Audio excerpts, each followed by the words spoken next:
This is Godsplaining. Get up to date on all our latest episodes at opeast.org/Godsplaining. Welcome back to Godsplaining. I am Father Gregory Pine, joined here by Father Jacob Bertrand Jancic. How are things? I'm well. How are you? I'm doing well. He hesitates. Oh no, that's not convincing. No, I got nervous when you said joined here by, because you paused for a second, and then I thought, should I say my name? Is he going to say my name? And then you said my name. So you never know. It's a sign of a good host that he makes the other party uncomfortable within 3 seconds of the program beginning. So there you have it. Accomplished. Nailed it. Okay, perfect. So we are here back for another episode of Godsplaining, and we are, in the month of May, a month dedicated to the Blessed Virgin Mary, to her intercession. It's a month dedicated, hopefully, to warmer weather and to less of a pandemic and to other good associated things. So the end of the school year for many college students, and perhaps maybe a little bit of return to normalcy here during these summer months. So let's see what's on the docket. For Thomistic Institute stuff, we're still doing quarantine lectures. We're actually starting a new thing called Aquinas 101 Live. So we've had these Aquinas 101 videos that we've been airing for the past, maybe 9 months.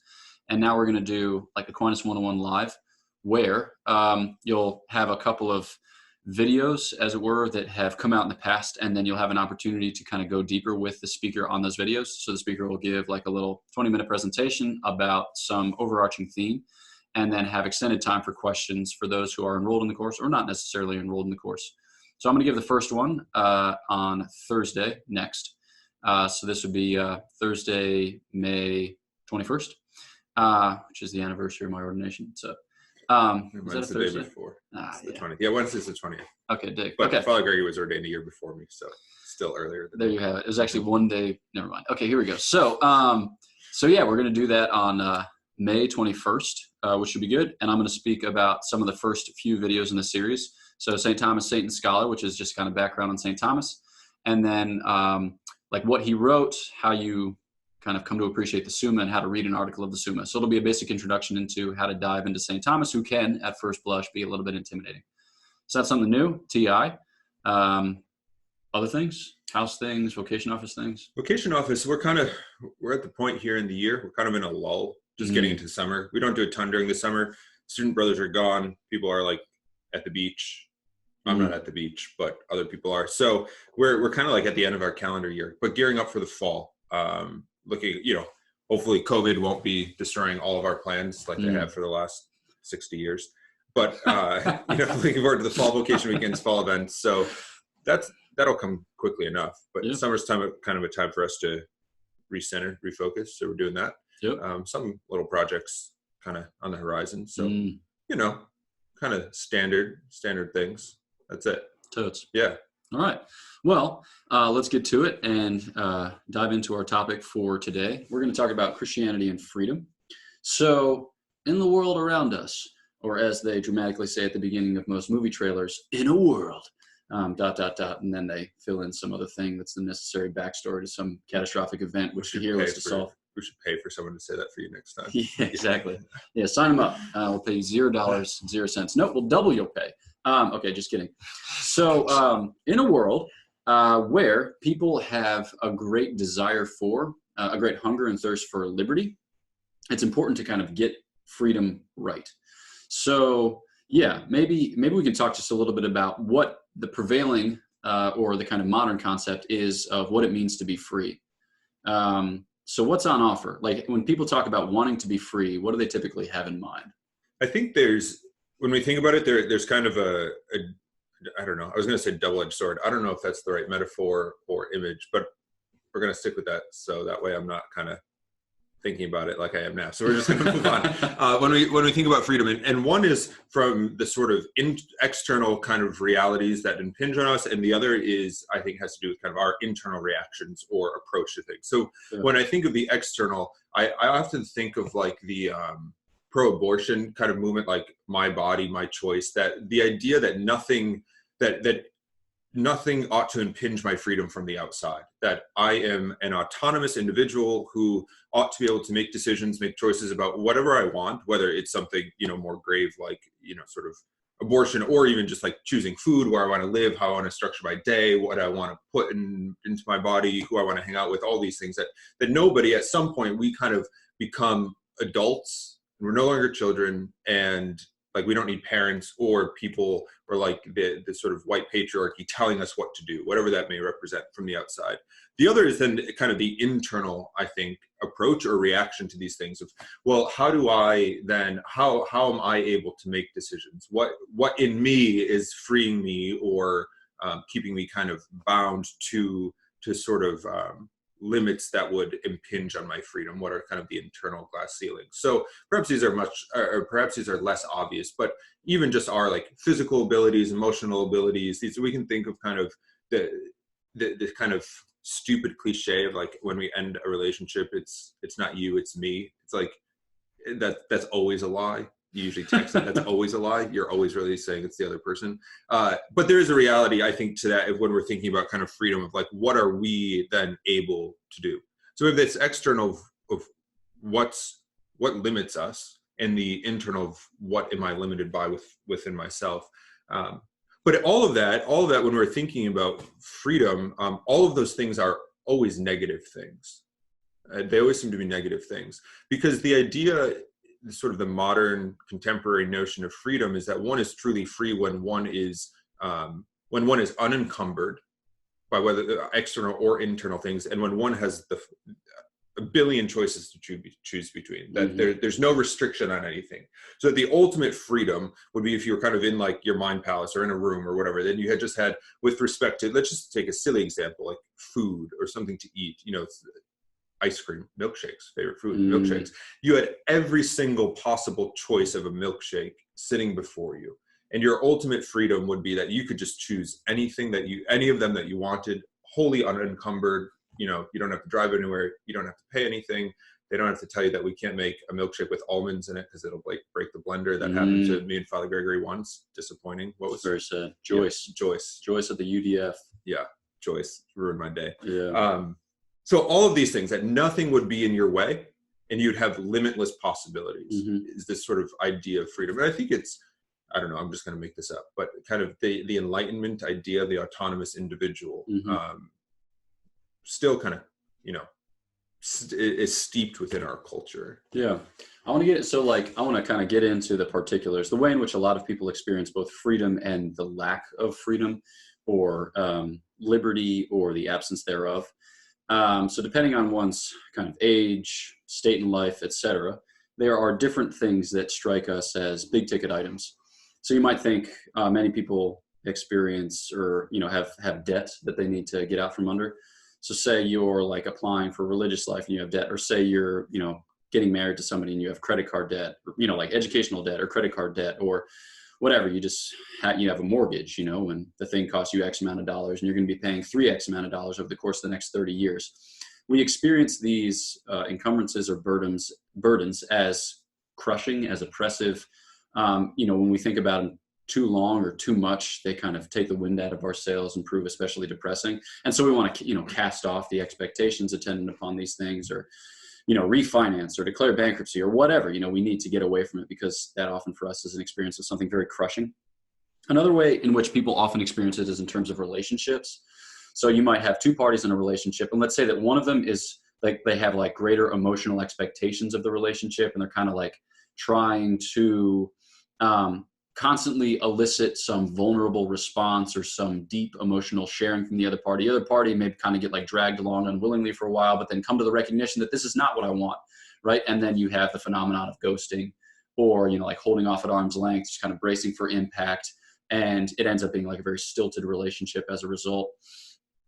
Or maybe even when it comes to making a big decision, whether it's about like a job change or a vocation decision or something like that, oftentimes we experience the options as too much for us. It's like we wish that somebody would just make it clear, that it would be determined for us. You often hear people say like, Lord, I'll do whatever you want, but just make it known. So I think that a lot of us experience our freedom both as a kind of locus of dignity, but also as a very, very great responsibility that sometimes we would prefer to do without. And you mentioned kind of at the end, talking about how this is an inheritance of the Enlightenment. So there are a lot of, kind of different notions that are at play, or a lot of different philosophical understandings, and we don't need to dive too terribly deep into them. But maybe we could just talk for a little bit about like what's at the root of this. So like what's the understanding of human nature that underlies this? And maybe just to kind of get things going, formerly it was customary to talk about form and like finality. There was a sense that we had a human nature and that human nature was for something. But at a certain point in our philosophical history, we kind of lost hold of that. What would you say, like, what's the kind of modern understanding? Like, do we have a nature? Is it for something? How is that to be understood? Can you get any real consensus on that? Yeah, it's, I guess, I don't know if it's amongst just, or within just Dominican circles or theological circles or whatever, but like the whole sort of notion of nominalism kind of destroying the ability for us to talk about natures and kind of what things are. And what that does when we lose the ability, which we have lost, I think, in many ways, we can just look at any of this sort of, you can go on YouTube and look at any kind of, I don't know, like these sort of college debates, whether like conservative sort of pundits or liberal kind of pundits go onto a college campus and try to debate about X, Y, or Z. And often the debate devolves into two kind of ships passing in the night. There's not even an agreement of basic terms and ideas such that people could have a debate. But at least with respect to like form and finality or form and end, this idea that things are made for particular things and to do them in particular ways. So seems to be something that's completely lost, or at least, and even when people are kind of, when we think about that, when we push people on that, that there's an unwillingness to even give like any ground on it. So when we're thinking about the human person, which is, obviously the most important thing that comes into when we're talking, about our lives, rather than like, what is a plant for and what's the end of a plant? It's like, okay, you usually eat it or like step on the grass or something like that. Like a person has a little bit more impact than that. But to ask the question of like, what is human nature? What is the form of man? And what is man made for? What are we made for? Way of thinking doesn't even enter into sort of like popular or public discourse, or even our own often, which then renders us really incapable of asking the questions of choice and of choices in our lives with respect to being free and choosing things. Because if we don't know the end of something, if we don't know how something behaves and what it's made for, then we're kind of at a loss when we're asking the questions of then, why do I do X or Y, or why don't I do this or that? Or does this actually sort of constitute or contribute to my functioning or behaving well or choosing well? When we're all saying that, this person is made in this way and is made for this thing, and then this person is something completely different and has no relation to person A, person B is wholly different, person C is wholly different. We're kind of at a loss to say, well then, okay, what happens for people together? What can we say about the human person as a whole, as sort of a species? That kind of sounds like zoological rather than whatever. But without having that common ground, we're kind of we do find ourselves at a loss. Yeah, I think a lot of people, to use intersectional words, might be like triggered by the thought of nature, because a lot of those terms have become vexed in debates surrounding transgenderism and marriage equality. And so oftentimes it's like two people vying, and when nature is used, sometimes people's experience of it being used is that it's used as a bludgeon, right? And that it's by like benighted, backward, barbaric Christian types who just hate. But I think that we can, if we're good about our approach to the philosophy and we're good about hosting a dialogue with substantive exchange, we can actually build up real consensus as to what it means to have a nature and the purpose for which one has a nature. Because like, I think people recognize that there are some things that you do and there's some things that you don't do depending on what you're dealing with. So just like to build up a kind of basic understanding, like for instance, okay, so we have teeth and we want those teeth to look decent enough because we're Americans. With respect to the British out there, apparently that is not as highly prized. That's a joke. I'm just kidding. Okay, so there are certain ways that we take care of our teeth and there are certain ways that we don't take care of our teeth. So we have like enamel, which is pretty, good, but you shouldn't have a ton of refined sugar because you can do serious harm to your enamel. Or you wouldn't like mouthwash with Coca-Cola and then go to bed because it would start to rot your teeth. That would be silly. So people are like, okay, yeah, like teeth are for eating. And as a result of which they should be tolerably healthy because it hurts to eat with unhealthy teeth. So I should do what is necessary to keep my teeth healthy. And as a result of which, I'll floss once a day. I'll brush 2 or 3 times a day. I will take all the necessary measures and use a soft toothbrush, even though it's infinitely more satisfying to brush with a medium toothbrush. But apparently that hurts your gums. Away with bleeding gums. Exactly. Yeah, real satisfying. All right. So here's a very silly, basic, simple thing talking about teeth. But then we can do that at a next level and a next level and a next level. But before we get there, let's take a quick break and leave you in suspense.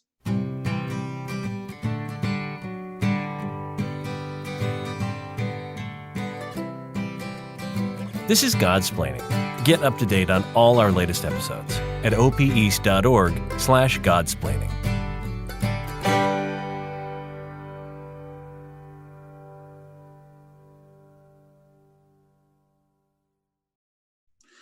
Welcome back to Godsplaining. I am Father Gregory Pine, again, joined here by Father Jacob Bertrand, and we're talking about the notion of freedom. So we kind of led off with a description of many of our personal experience of how freedom registers in our lives, how we tend to feel its weight or feel its responsibility, and then just talking a little bit about how modern notions of freedom may place certain emphases and also suffer from certain de-emphases. And we talked a little bit about the understanding of nature which underlies that. Now, we're kind of moving towards the notion of freedom that's proposed in, kind of traditional Christianity.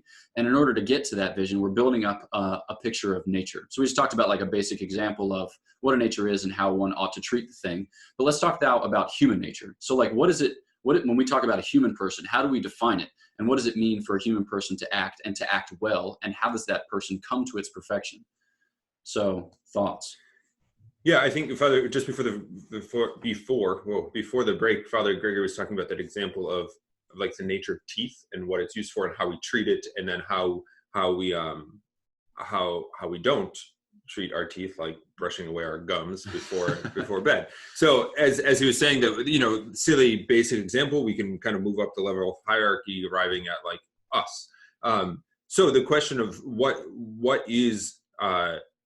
constitutes our nature, and then what kind of constitutes our freedom in that nature is the foundation here of being able to understand this sort of difference between the Christian understanding of freedom and sort of the secular Enlightenment, postmodern, Gen Z, millennial, whatever, kind of all of those things combined together. All together. Existentialist.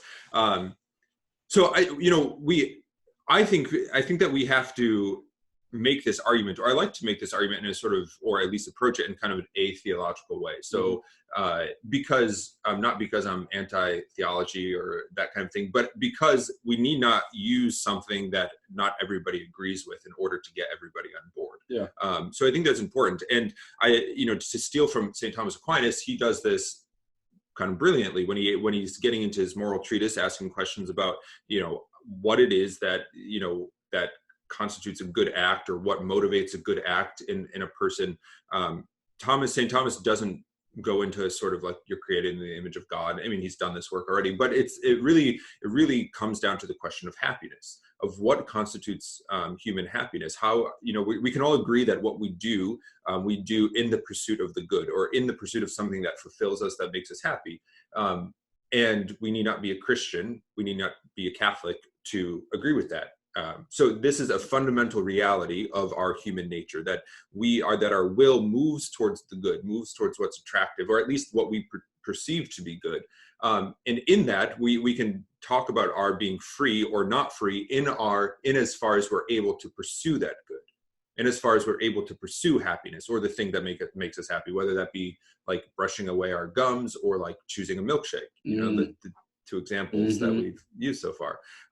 So I think for us, that's an important spot, whether we're thinking about our own lives, or even debating with other people. When we say I'm a Catholic, and they say you hate people and all these sorts of people, and you're oppressive, and you will just want the church kind of to bear down and tell you what to do. And let's take a step back. Let's find this common ground of what are we after? We're after happiness. What constitutes this happiness, and how do we move towards it? I think is a really great place for us to start, at least in this nature, human freedom thing. Yeah. When St. Thomas asks the question of what is our final end, he goes through a bunch of different options.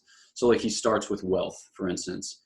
And he says, you know, like artificial wealth is for purchasing, right? So it refers you beyond itself. And then he says natural wealth, like food, drink, clothing, says for the body, but the body's for the soul. So again, it refers you beyond yourself. Or beyond itself. And then he goes through like honor. He says honor is principally in the one honoring, you know. You don't feel honored unless there are people there to honor you. And then he talks about power, and he says power is poised for action, but it does not necessarily indicate that you will use it well. And he goes through all of these different options and basically says that each of these options, whether wealth, honor, fame, power, like sensible goods, whatever, that they all refer you beyond. And he eventually comes to the term that God alone is adequate for the fulfillment of our nature. He's basically saying, like, we have minds with which to know, we have hearts with which to love, and our mind is not satisfied with one noble thing, nor is our heart satisfied with one lovable thing. And so we're only ever going to find rest or contentment or real happiness in what is infinitely knowable, what is infinitely good, which is to say truth himself or goodness himself. But he gets to that by a philosophical argument. And so the vision that he has kind of built out of happiness demands of us a certain response. So it's a matter of saying there's something out there by which we are perfected, and our responsibility is to act in accord with that good. But the fact is that, like, our minds can know tons of things and our hearts can be trained on tons of things. So how is it that we can focus on the one thing by which we will be built up?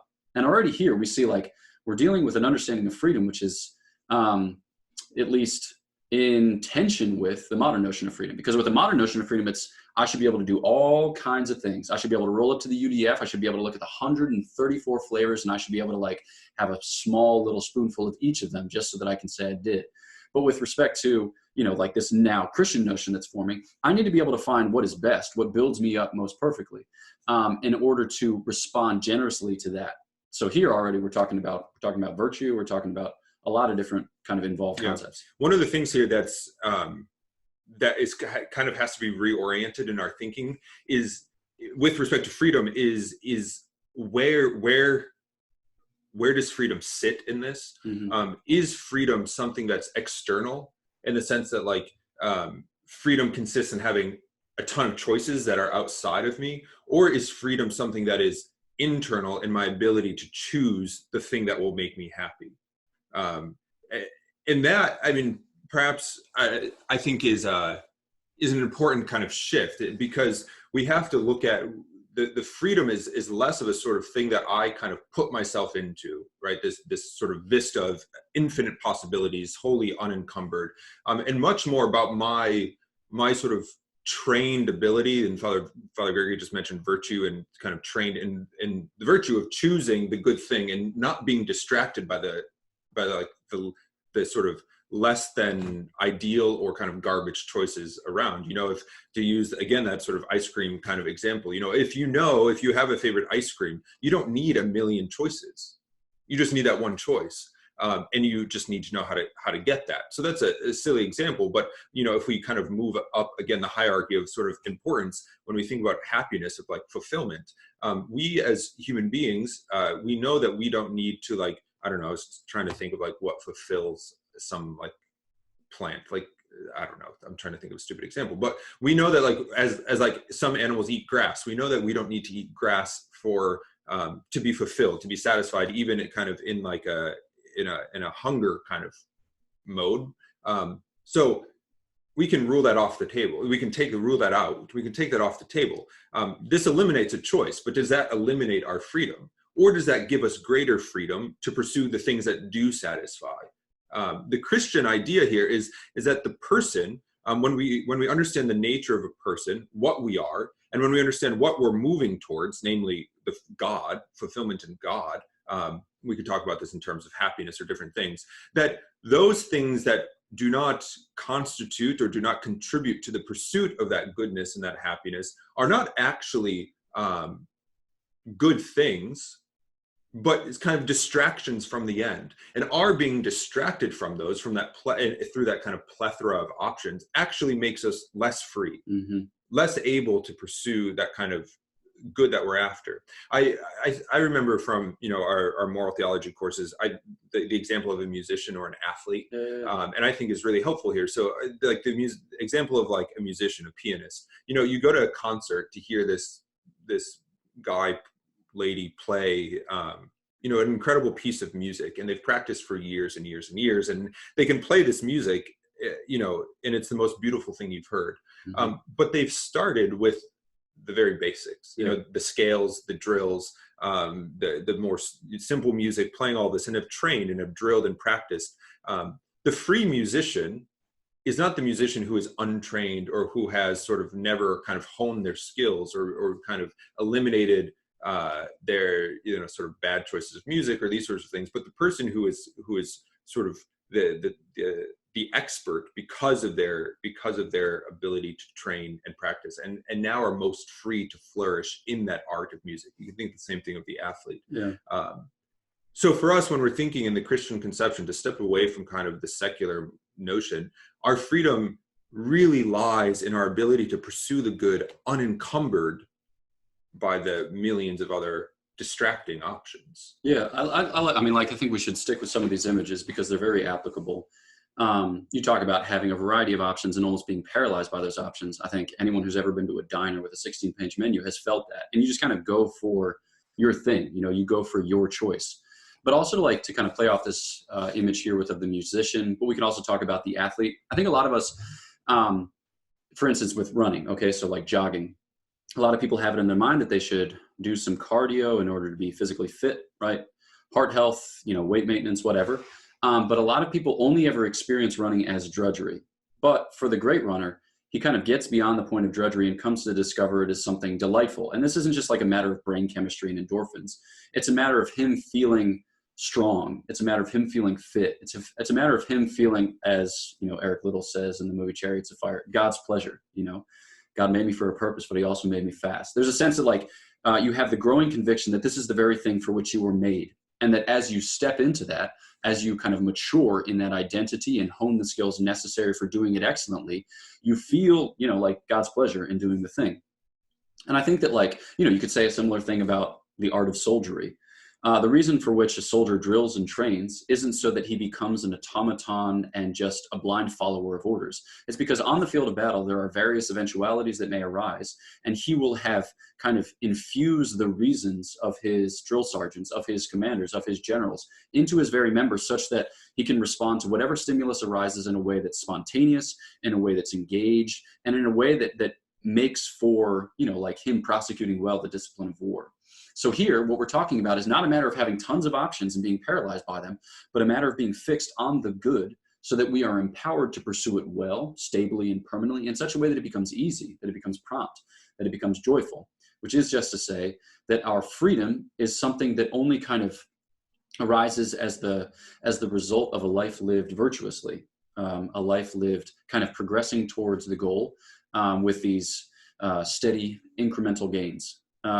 So yeah, maybe just like a final word then about ways that people can apply this notion of freedom practically in their lives as we wrap things up.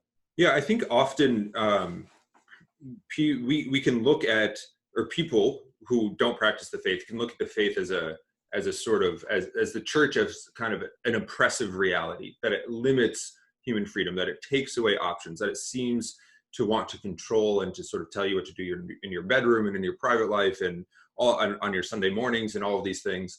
And I think sometimes we can think that too. We kind of, you know, like, well, sometimes it'd just be nice to like not have to do this, or like, just like, you know, not that we want to like fall into sort of debauchery and like mortal sin and that kind of thing. But like, sometimes nice not to worry, perhaps. I mean, I think it's a trick, but the reality is, though, is that the Christian life, the life of a disciple, and the life that the church kind of guides us in,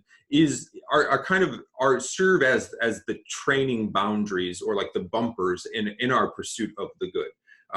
Our hearts, our souls, because of original sin, because of our own sin, are kind of tumultuous. They're all over. Our passions see something, they want it for a second, and like the next second they want something else, and they want something else, and there are distractions. But by the grace of God, and through the sort of the teachings and the protections of the church, we can see that it kind of carves out that straight and narrow for us. It explains to us that there are certain things that don't contribute and don't build up what is good for our for our well-being, for our souls, for our bodies, these sorts of things. And these ought not be seen as a limitation, but as but as a way of saying, of recognizing this is what constitutes human goodness and flourishing. And my pursuit of the good need not be distracted by those things that would take me off course, which allows us to be more free to pursue the ultimate goods and the goods here that we can, these kind of earthly goods that we can enjoy in virtuous ways. So yeah, rather than kind of thinking that somehow Christianity imposes regulations that are sort of unnatural to the human person by sort of taking away the vista of options. The Christian says, well, no, I know who my option is. I've chosen him because he's first chosen me. Now let me clear out all the garbage that would distract me and pursue him with everything I have. And we're most free when we're able to get around, get away from all of that would distract us from him. Yeah. And in the end, I mean, the way that St. Paul describes it, for freedom, Christ has set us free, or he speaks about it as a kind of freedom in Christ. So what we want is a fixity in the Lord. The thing of which we want to be most certain is the Lord Jesus Christ. And he is the source and the end of our freedom. And it's for this reason that, Pope Benedict wrote at the beginning of Deus Caritas Est, that being Christian is not the result of an ethical choice or a lofty idea, which is to say it's not a matter of just following the rules well or getting the right answer, right? Rather, it is an event, an encounter with a person, which imparts to life a new horizon and a decisive direction, which is to say that, like, when we are fixed in the Lord, when we are fixed in Christ, then we have hopes to be, truly free and free indeed. So with that, we're going to wind things up. Thanks so much for having joined us on this most recent episode of Godsplaining. We're delighted that you did. Please share the podcast if you would, tweet it out and send it on to a friend whom you think might benefit from it. And then, we'll look forward to chatting with you again next time on Godsplaining. God bless.